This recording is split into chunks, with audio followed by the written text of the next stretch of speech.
ลุยกันอีกพี่น้องเนาะมื้อนี้นะที่ได้ขึ้นโค้งนี่แล้วมื้อนี้พี่น้องนี่ก่อนปูขึ้นโค้งขึ้นปูเก็บทั้งนี้ก็เฮ็ดเนาะต้องมีฝนอยู่เฮือนอยู่ว่าซั่นนี่สบายดีเฮ็ดกินข้าวบ่กำลังแล้วกินข้าวมะม่วงไว้ให้น่ะมีหลายอยู่บ่เบิดละหมดแล้วนั่นจะกินนี่น้องสิปิดให้เอามาไว้กินอยากกินชมเลยขอเพิ่นบ่คือเอามาใช่ทำให้หน้าบ่เอานี่ขี่ไปบ่ง่ายได้นี่โอ้เอามักใหญ่แล้ว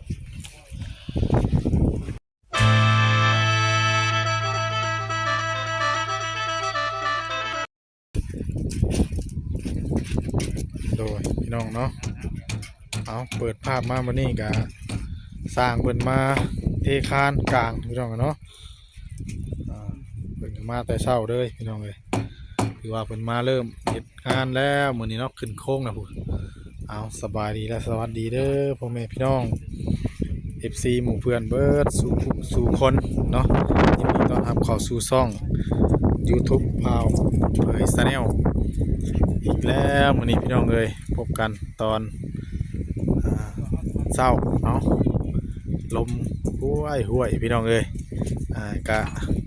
สิมีลมแน่นอนนึงเพราะว่าบ่ได้มีไม้ใส่แล้วบัดเนาะบ่มีแนวกันลมแล้วอยากลมเลยเพราะว่าถ้าว่าบ่มีลมก็คือสิสงัดอยู่พี่น้องเนาะ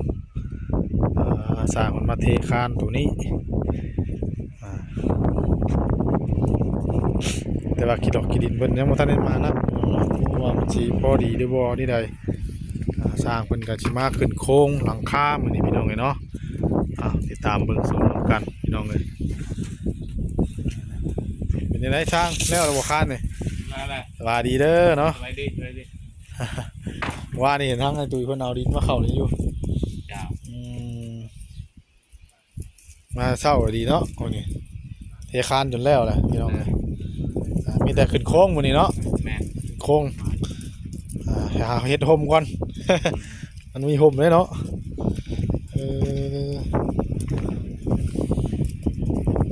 แต่ว่าดินเนี่ยจักปรับมาน้ำเนี่ยจักที่ทำได้เนาะพี่น้องเลยโอ้เหยียบเจอน้องระบาดเนี่ยคักดีมันนี่กำลังมากันเวียบพี่น้องเลย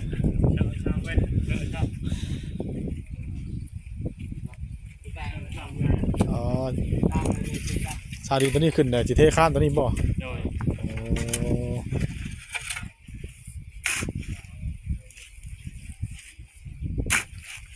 ขึ้นไกลมานั่นก็ได้ขึ้นพอเขาข้ามพิษเนี่ยขึ้นทำเลยเทข้ามได้ถีเทข้ามก่อนเทข้ามกันก่อนเลยครับ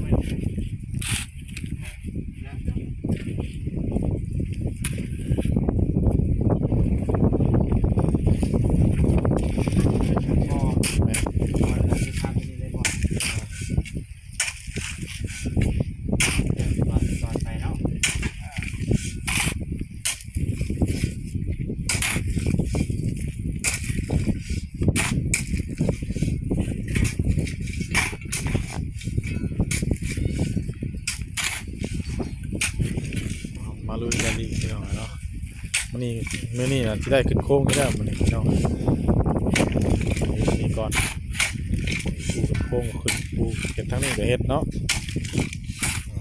เอาไว้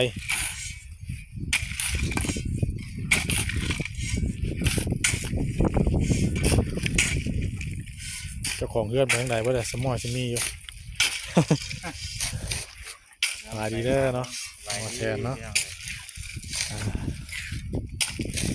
ของเพื่อนไหนจังหวะ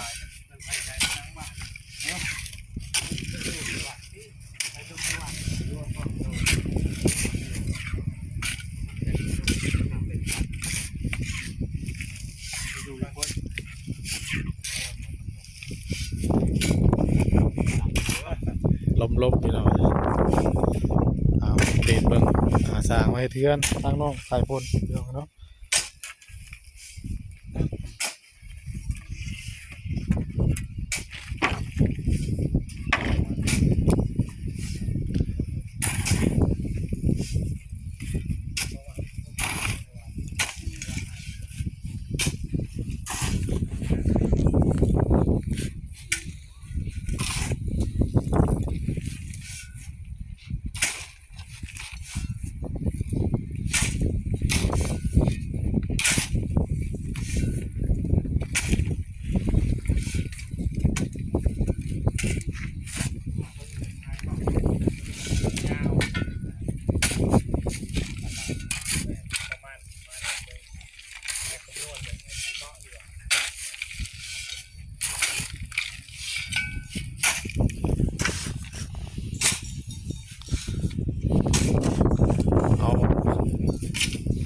มาณ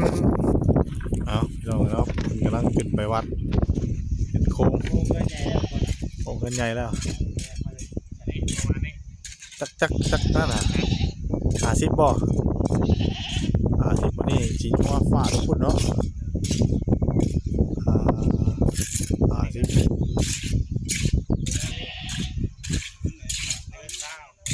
เดือดซาว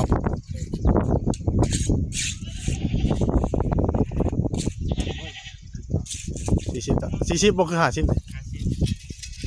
55ปีจังเลย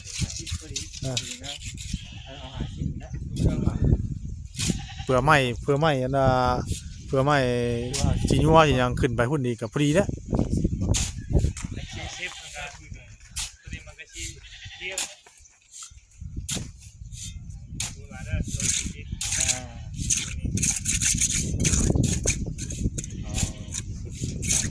ตาม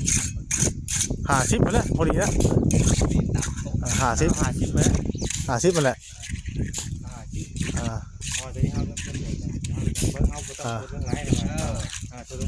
ตัวนึง50แล้วประมาณแล้ว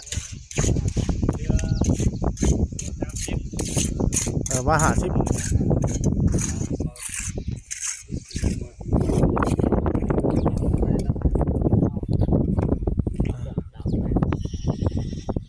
ดีแล้ว50มาแล้ว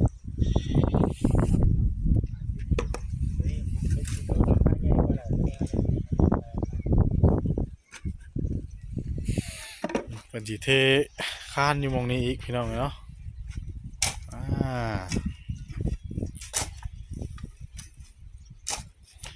มื้อนี้ทาง เจ้าของเรือนจักไปทางไหนเบิดผู้ตู้โจยคือว่าลงไป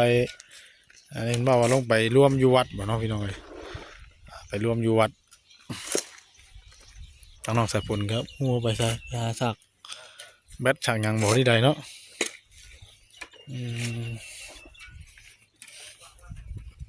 ปูน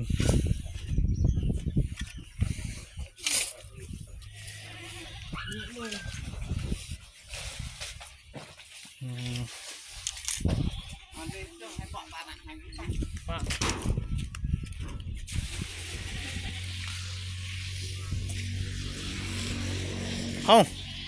ต้องฝนอยู่เฮือนอยู่ว่าอย่างนี้สบายดีเฮียกินข้าวบ่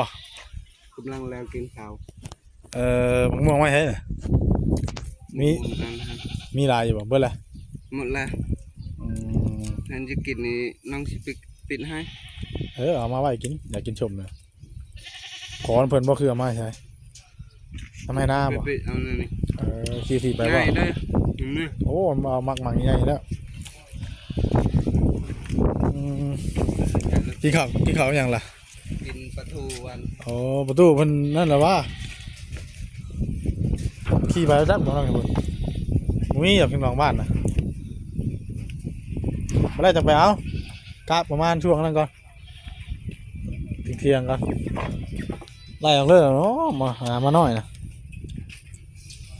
ทั้งหมดผลมันการกินข้าวแล้วข้าวมาทูกันเนาะตอนนี้เขาเจ้าคนมากขายอย่างละขายยาบ่ขายสมุนไพรนี่แหละ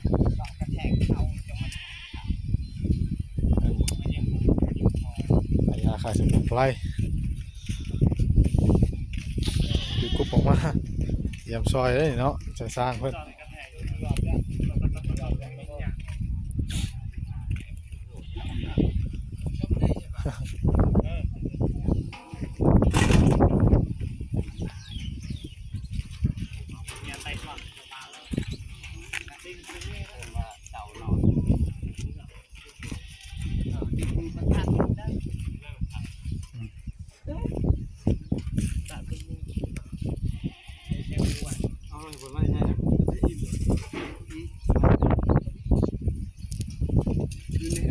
เดือน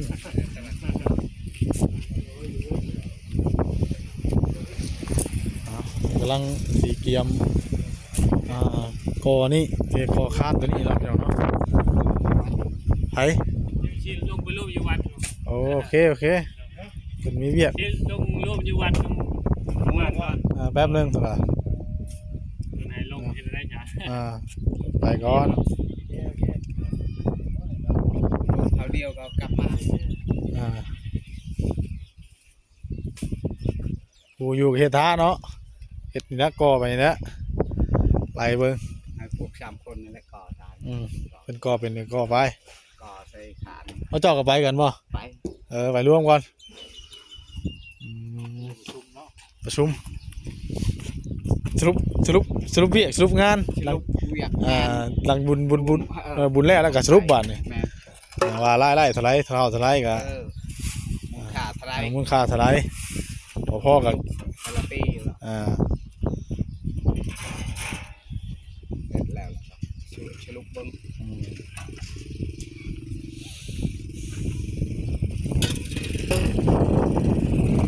บน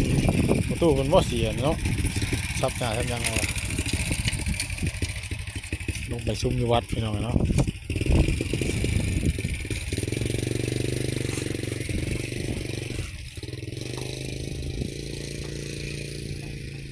น้องสายบนนี่เด้อยู่ซอยอยู่เนาะนี่ยังกะ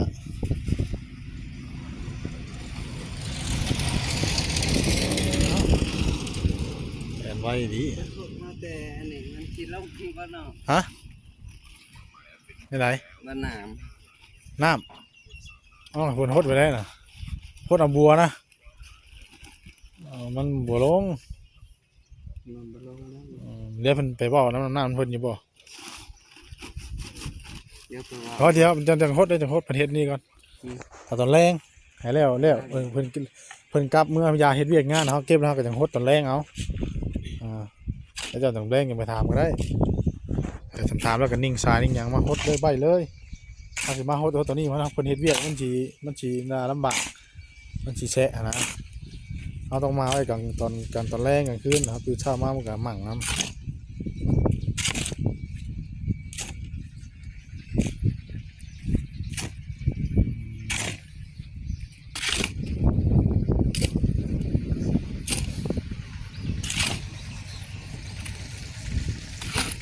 เอาพรบริเวณนี้บ่เช้านี่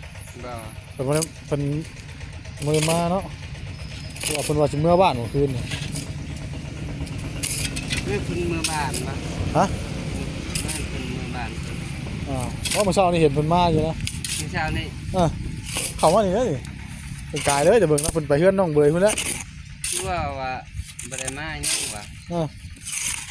เดี๋ยวเมื่อเช้านี่เพิ่นบ่ได้แวะเมื่อเช้าเนาะ แม่น เพิ่นกายไปเลยแล้วเพิ่นสิไปเป็นเล่นเฮ็ดทั่วให้น้องเบยพุ่นแล้วมาทั่วสร้างตุยบ่ได้ใส่ส่งขยาวเด้อมื้อนี้เนาะ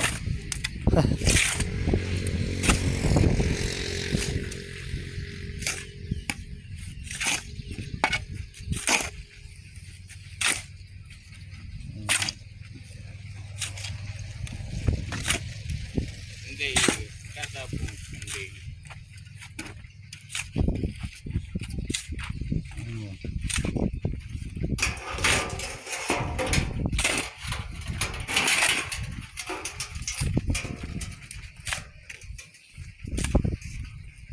ตัวนี้ลูกชายบ่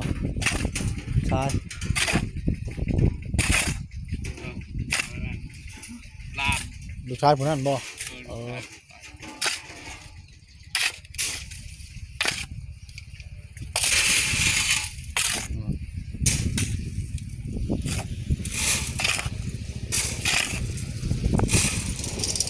ไปหิวน้ำเลยเอาน้ำมาใส่ฮะ ผิวน้ำเด้อเป็นเจ้าแก้ว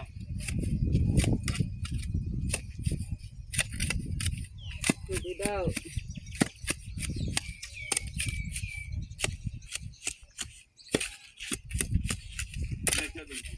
กินข้าวยังไงตุยมื้อนี่กินข้าวยังมื้อนี่ เอาปลา ปลา ปลายังล่ะ ได้ปลายังเหรอ ปลาเขาไปหากินมาแต่เซ่ แต่เซ่บ่ลุกเลยเนาะ ไผไปหาเจ้าว่าคือน้องบ่ บ่ ฮะ ไป ฮะ ไปในเฮือนนั่นแหละ เปลี่ยนกับผู้อยู่กับหาเนาะ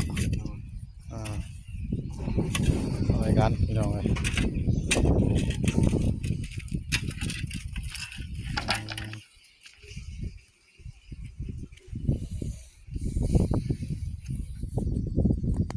เราเจาะหนุ่มน้ำเพิ่นหดน้ำใส่หมายมันควันเนาะแต่ว่าถ้าเฮาเอานั่นมาใส่มันก็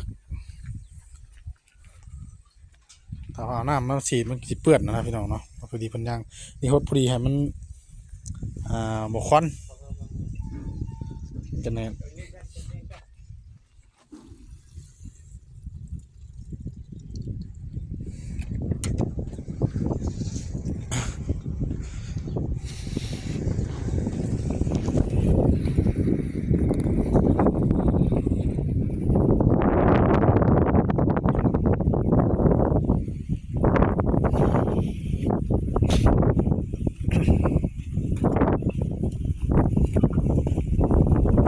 ลมได้มันนี่ไป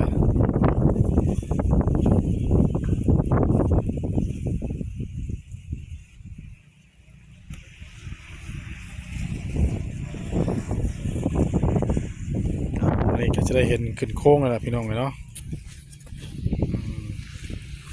ขึ้นโค้งพื้นกะเอาเด็ดเมื่อกี้พี่น้องเนาะบ่ได้ก็คือศิลปะของพี่เก่ายังบ่ได้กลับพี่น้องเนาะอัปเดตเพิ่งสร้างเป็นขึ้นโค้งเรียบร้อยก่อนเนาะกลับเมื่อบัดนี้ก็ทั้งตอนเพิ่นก็สิกลับเมื่อไปปั่นมันก่อนเนาะยังบ่เบิดอยู่มื้อนี้ทั้งภรรยาเพิ่นกับลูกพากันไปก้นถ่าแล้วพี่น้องเอ้ยก้นมัน